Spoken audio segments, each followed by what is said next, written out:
The Buddha was residing in the Jetavana monastery when a wealthy merchant named Ananda came to visit him. Ananda was known throughout the city for his lavish lifestyle and his extensive collection of fine possessions. He arrived at the monastery dressed in an exquisite silk robe, adorned with intricate golden threads, and presented himself before the Buddha with an air of pride. "Oh, Blessed One," Ananda began, his voice filled with self-importance. "I have come to seek your wisdom. I have acquired great wealth and many beautiful things. I have fine robes, a grand house, and servants who attend to my every need. Yet, despite all this, I still feel a sense of unease, a lingering dissatisfaction. What must I do to find true happiness?" The Buddha listened patiently, his gaze serene.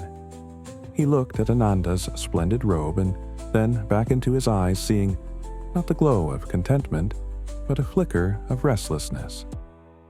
"Ananda," the Buddha said gently, "tell me about this magnificent robe you wear. It is indeed beautiful. But how long will its beauty last?" Ananda stroked the fine fabric. "It is made of the finest silk," he replied, "and the golden threads are expertly woven. It is very valuable and will last for many years if cared for properly." The Buddha smiled. "And what if a moth were to find its way to the robe, or if it were to be stained by wine or torn by a careless hand? What would become of its beauty then?" Ananda frowned. "Then its beauty would be diminished, or perhaps even ruined," he admitted. "It is, after all, still a fragile thing." "And what of your grand house?" the Buddha continued. "It is surely a place of comfort and luxury, but will it stand forever? Will it not eventually crumble with age, or be destroyed by fire or earthquake?" Ananda sighed. "That is the nature of things," he conceded. "Even the strongest house cannot last forever." "And what of your servants?" the Buddha asked. "They attend to your needs with diligence and care. But are they not also subject to the ravages of time? Will they not grow old, become ill, and eventually pass away?" Ananda's face grew somber. "This too is true," he said. "All that I possess, including myself, is subject to change and decay. I had not truly considered this before." The Buddha nodded. "Ananda," he said, "you have acquired many fine possessions, and there is nothing inherently wrong with that. But you seek lasting happiness in things that are, by their very nature, impermanent. You cling to the silk robe, the grand house, and the devoted servants, forgetting that all things, like the morning dew, are destined to fade away. True happiness cannot be found in that which is transient and unreliable." Ananda looked at his robe with new eyes. He saw not its beauty, but its fragility. He saw not its value, but its inevitable decay.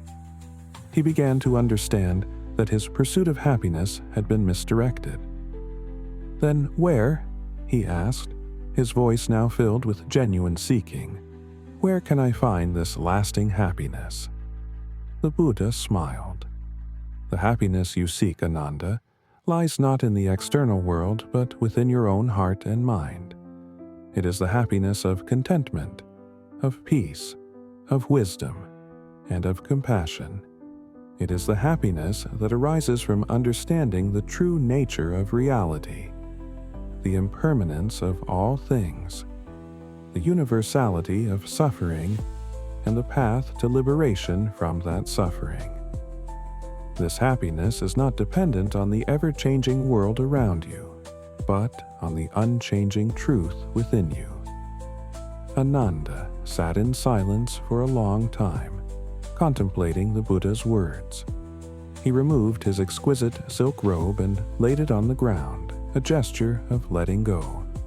He realized that true wealth lay not in the things he possessed, but in the wisdom he could cultivate. "I begin to understand, Blessed One," he said, his eyes filled with a newfound clarity. "I have been chasing shadows, seeking permanence in a world of change. I must turn my attention inward and cultivate the true riches of the spirit." The Buddha smiled. "May you find the true and lasting happiness, Ananda," he said. And as Ananda departed from the monastery, he left behind not only his silk robe but also his attachment to the fleeting pleasures of the world, carrying with him the seeds of a deeper and more enduring joy.